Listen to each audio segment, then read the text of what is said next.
Augmentative and Alternative Communication diperlukan bagi para penyandang disabilitas perkembangan dan intelektual yang mengalami keterbatasan dalam mengembangkan komunikasi secara kompleks, sehingga membutuhkan suatu teknologi atau strategi untuk dapat membantu para penyandang disabilitas dalam mengembangkan komunikasi secara efektif. Dari hal tersebut, maka Dawang Pharmaceutical membuat buku AAC yang sudah disesuaikan dengan bahasa dan budaya Indonesia, yang nantinya buku ini akan membantu teman-teman para penyandang disabilitas perkembangan intelektual untuk bisa berkomunikasi secara efektif dan dapat mengekspresikan rasa sakit yang dirasakannya, juga menerima layanan medis yang layak. Pun beberapa pedoman pertanyaan yang ada pada buku Saya Sakit buatan Dawang. Yang pertama, apa yang dilakukan sebelum sakit? Yang kedua, kenapa kamu sakit? Yang ketiga, sejak kapan sakitnya? Yang keempat, seberapa sakitnya Anda? Yang kelima, bagaimana perasaanmu? Yang keenam, di mana sakitnya? Dan yang ketujuh, bagaimana rasa sakitnya?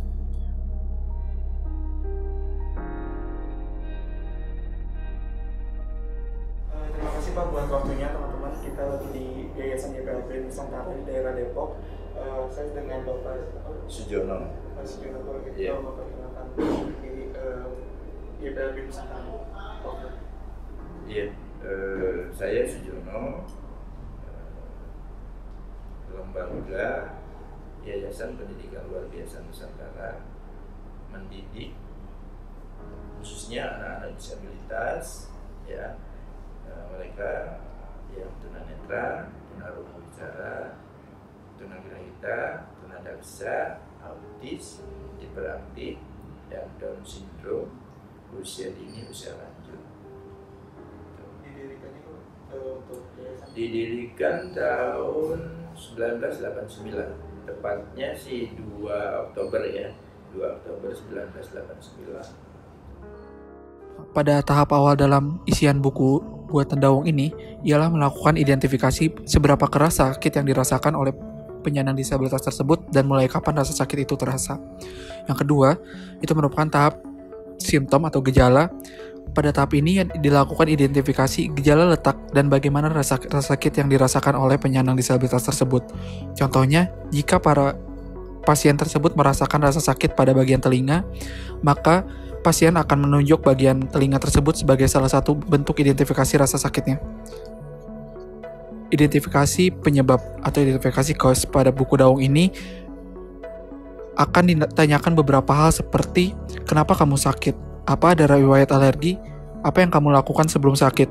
Dengan adanya tahap ini, untuk membantu memastikan penyebab rasa sakit yang dirasakan oleh penyandang disabilitas perkembangan tersebut. Sederhana seperti ini, kalau kita buka Pak, ini kan di sini disebutkan katakanlah sakitmu. Jadi sebenarnya buku ini tidak diperuntukkan untuk dipakai sendiri, tapi dibantu dengan misalnya caregiver atau karyawan Bapak atau mungkin orang tuanya di rumah. Jadi ini sebagai sampel saja Pak. Nah, untuk ini kan di bagian pertama ada rasa sakit secara umum. Jadi nanti teman disabilitasnya bisa menunjukkan di bagian mana atau seberapa sakit yang dia rasakan gitu Pak. Nah, ya ini kan ada beberapa gambaran yang bisa mempermudah ya. Misalnya sakitnya masih dalam tahap masih bisa bergerak dan seterusnya. Kemudian di sini juga ada detail sudah sejak kapan sakitnya begitu Pak. Kemudian beberapa hal yang bisa membantu lainnya. Nah, mungkin sebagai contoh juga di sini mungkin ada teman disabilitas nanti kalau misalnya ada yang merasa sakit Pak, bisa kita coba bantu untuk komunikasi. Misalnya kita tanya sakitnya ada di mana seperti itu. Nah, nanti teman disabilitasnya boleh dibantu untuk diperlihatkan. Kemudian jika mungkin mampu untuk ditunjukkan, misalnya sakitnya ternyata di bagian kepala. Kemudian di bagian kepalanya di mana? Telinganya ternyata yang sakit, atau di bagian-bagian lain di tubuh seperti itu Pak. Kemudian beberapa ilustrasi lainnya yang bisa menunjukkan sebenarnya ada detailnya Pak. Misalnya ditanyakan, misalnya anaknya menunjuk di bagian kepala seperti itu, tapi kita masih sulit untuk mengerti bagian kepala yang mana yang sakit. Di sini anaknya bisa menunjukkan misalnya ada yang sakitnya sangat sakit sampai mau meledak seperti itu, karena kan mungkin peruntukan buku ini akan sangat baik untuk teman disabilitas yang di skala ringan yang tadi Pak, karena masih bisa baca tulis seperti itu. Iya. Mungkin ini beberapa contoh yang bisa kami tunjukkan. Jadi di bagiannya juga ada kepala, ini untuk di bagian mata dan seterusnya. Nah, untuk ini kan adalah gambaran rasa sakit yang dirasakan ya Pak. Misalnya kayak ternyata hidungnya ingusan atau hidungnya ada berdarah atau mimisan seperti itu.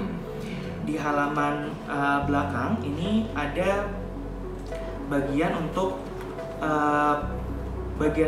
penyebabnya seperti itu Pak. Misalnya bagian badan yang sakit diawali dengan gejala-gejala tentunya terlebih dahulu, misalnya sebelum merasa sakit tiba-tiba berat badannya turun, atau tiba-tiba tulangnya terasa sakit seperti itu, atau misalnya badannya terasa gemetar dan mulutnya berbusa seperti itu. Baik, kurang lebih sebenarnya bukunya isinya seperti itu Pak. Dan juga ada beberapa keterangan yang menyatakan, misalnya kan kita kadang suka bingung ya Pak menanyakan sebelumnya habis makan apa. Misalnya adanya teman disabilitas sedang sakit perut seperti itu. Misalnya sebelumnya ada makan makanan pedas, ini kan ada dibantu gambar merah, dan juga ada cabai ya Pak. Atau misalnya saya makan makanan basi dan seterusnya, misalnya minuman bersoda dan seterusnya. Baik, jadi kurang lebih untuk buku yang sudah dikembangkan oleh Dewang seperti itu Pak. Semoga ini bisa membantu untuk bagaimana teman-teman disabilitas bisa mengkomunikasikan rasa sakitnya. Baik.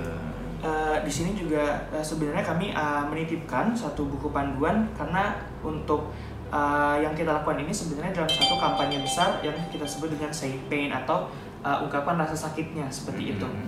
Karena gerakan ini kan diawali di Korea Pak. Betul. Tapi kemudian berdasarkan penelitian di sana ditemukan seringkali teman disabilitas itu banyak yang berujung sakitnya tambah parah atau tidak bisa mendapatkan pengobatan dan akhirnya meninggal dunia. Betul. Karena sesederhana tidak bisa mengungkapkan rasa sakitnya. Betul. Jadi misalnya terkadang dibawa ke dokter, ternyata yang sakit adalah pinggangnya, tapi penanganan yang didapatkan ternyata tidak sesuai seperti itu. Betul. Jadi mungkin titipan dari kami, karena kami sebenarnya perkembangannya belum terlalu besar. Untuk buku ini kami akan coba untuk propose ke pihak Dewangnya apakah bisa dibuat lebih banyak begitu, karena kami lihat kebutuhan di sini juga sangat banyak. Mungkin nanti bisa dibantu diberikan kepada orang tua, atau misalnya kalau misalnya ada anak yang sakit, terkadang kan kita tidak langsung bawa ke dokter ya Pak. Biasanya kita coba carikan obat dulu. Betul. Jadi untuk 3 hari itu pertolongan pertama. Iya Pak. Jadi untuk dibantu gurunya mungkin bisa bicara ke anaknya, ditunjukkan rasa sakitnya ada di mana begitu. Baik. Jadi seperti yang saya demokan tadi, boleh dimulai dari awal Pak untuk ditanyakan diperlihatkan dulu bagian tubuh yang sakit di sebagian mana, kemudian dilanjut spesifik misalnya di kepala, di mulut atau di tangan. Baik. Mungkin juga bisa kalau misalnya Pak kita tidak minta ada anak yang kemudian dilarikan ke rumah sakit, yang mengantar boleh sambil membawa buku ini untuk mungkin agak susah seperti itu untuk berkomunikasi dengan dokternya dan anaknya. Baik. Kurang lebih untuk pengantar dari kami demikian Pak. Sekali lagi kami ucapkan terima kasih banyak untuk kesediaan dan waktunya Bapak untuk menerima kami hari ini. Sama-sama. Baik. Dari hal itu, Dewang akan terus memperluas kegiatan untuk memastikan penyandang disabilitas perkembangan dapat mengekspresikan penyakit mereka dan menerima layanan medis yang layak.